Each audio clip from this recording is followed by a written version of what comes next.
మహాగణుడవు మహోన్నతుడవు పరిశుద్ధుడవును నిత్య నివాసునైన మా ప్రియ పరలోకపు తండ్రి, మీ ఘనమైన శ్రేష్టమైన నామాన్ని బట్టి వేలాది వందనాలు చెల్లిస్తున్నాం. గడిచిన నవంబర్ నెలంతా మమ్మల్ని కాచి కాపాడి భద్రపరిచి, అయా గత 11 నెలలు కూడా మమ్మలను మీ సురక్షితమైన రెక్కల క్రింద క్షేమంగా ఆరోగ్యంగా ఉంచి, ఇక చివరి నెలలో డిసెంబర్ నెలలో మొదటి రోజున మమ్మలను అలాగే పునరుత్థాన దినమున మమ్మల్ని ఉంచారు. మీకు వందనాలు.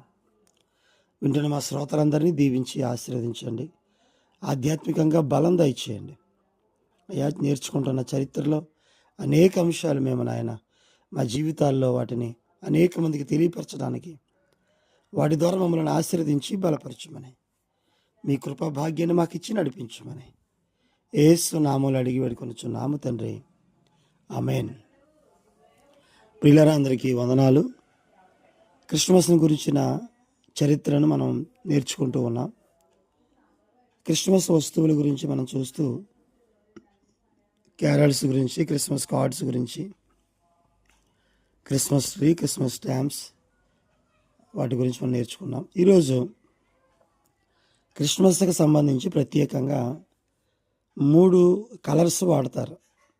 అంటే ఒకవేళ క్రిస్మస్ డెకరేషన్లో మనం బెలూన్స్ వాడినా, లేకపోతే రిబ్బన్స్ వాడినా, లేదు వెనకాల ఫ్లిక్సీ మనం వాడినా కూడా, ముఖ్యంగా మిగతా కలర్స్ ఉన్న ముఖ్యమైన కలర్స్ క్రిస్మస్ కలర్స్గా 3 కలర్స్ అని చెప్తారు. అందులో మొట్టమొదటిది రెడ్ కలర్.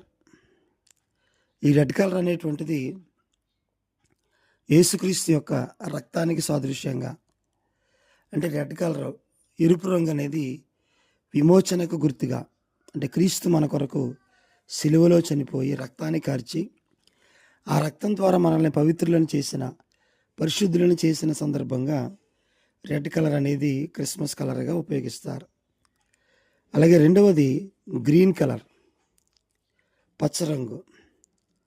ఇది నిత్యత్వానికి గుర్తుగా చూపిస్తారు. గ్రీన్ కలర్ అనేది నిత్యత్వానికి, అంటే ఇప్పుడు వాడిపోకుండా ఉండేటువంటి చెట్టుకి ఎలాగైతే గ్రీన్ కలర్ ఉంటుందో, అలాగే ఆయన నిత్యుడు అని యెషయా గ్రంథం 9:6లో మనం చూస్తాం కదా, నిత్యుడగు తండ్రి. ఆయన నిత్యత్వములో తండ్రితో పాటుగా ఉన్నాడు, ఈ లోకానికి కుమారుడిగా దిగొచ్చాడు.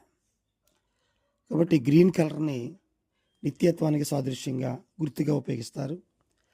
అలాగే మూడవది గోల్డ్ కలర్, బంగారపు రంగు.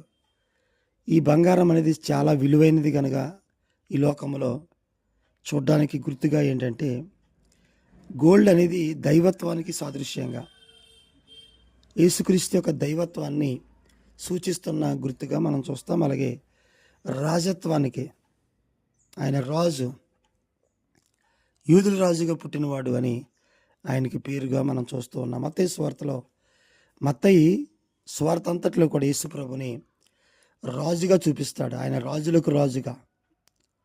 కాబట్టి ఈ 3, రెడ్ కలర్ రక్తానికి సాదృశ్యం అంటే విమోచనకి, గ్రీన్ కలర్ నిత్యత్వానికి, అలాగే గోల్డ్ కలర్ దైవత్వానికి లేదా రాజుగా వచ్చిన దానికి గుర్తుగా వినియోగిస్తారు.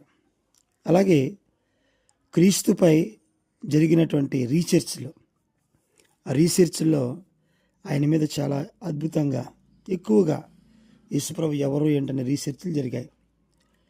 క్రీస్తు 1514లో నిజానికి యేసుక్రీస్తు దేవుడా లేకపోతే నరుడా, ఆయన దైవనరుడా అని రీసెర్చ్ అనేది చాలా విపరీతంగా జరిగింది. క్రీస్తు 1514లో ఆయన దైవనరుడు మనం చెప్పుకోవాల్సి వస్తే. అలాగే క్రీస్తు 1906లో యేసు జననం అదొక కథలాగా జరిగిందా మిగిలిన వాళ్ళలాగా, లేదా నిజంగానే చరిత్రలో ఆయన ఉన్నాడు అనేది 1906లో రీసెర్చ్ జరిగింది. అలాగే క్రీస్తు 1953లో కూడా యేసుక్రీస్తు జననంపై రీసెర్చ్ మరలా జరిగింది. అలాగే 1970-80 మధ్యలో మరలా 2 సార్లు రీసెర్చ్ జరిగింది. ఎన్నిసార్లు రీసెర్చ్ జరిగినా కూడా తేలి ఫలితార్థం ఏంటంటే, ఆయన దేవుడిగా ఉన్నాడు, మానవుడిగా దిగొచ్చాడనే. ఆయన నిత్యత్వములో తండ్రితో పాటుగా ఉన్నాడు. సంకల్పంలో కుమారుడుగా, అంటే దేవుని యొక్క సంకల్పంలో కుమారుడిగా దిగొచ్చాడు. అలాగే చరిత్ర కనుక మనం చూస్తే రోమా చరిత్ర జోసిఫస్ రాసినట్టుగా మనం చూస్తాం. క్రీస్తు 37 నుంచి 100 మధ్యకాలంలో. అలాగే యోధా చరిత్ర జోఫర్ రాశారు. సంఘ చరిత్ర ఇటాసియస్ అనేటువంటి వాళ్ళు చరిత్రకారులు. రోమా చరిత్రని జోసిఫస్, అలాగే టాసిటాస్ కూడా రాశారు. కాబట్టి ఇవి జరిగినటువంటి, లేదా క్రీస్తుని గురించి కానీ క్రిస్మస్ గురించి కానీ చెప్పిన ప్రతి విషయము చరిత్రలో వాళ్ళు రాసినవి అని చరిత్రకారులు కూడా తెలియజేస్తూ ఉన్నారు. కాబట్టి ఆయన చరిత్రలో ఉనికిలో ఉన్నాడు. ఆయన కల్పితం కాదు. ఆయన ఏమీ దేవుడు కాకుండా పోలేదు. కాబట్టి ఆయన దేవుడు కనుక ఆయన్ని మనం నిత్యము ఆరాధిస్తూ ఆయన్ని స్తుతిద్దాం.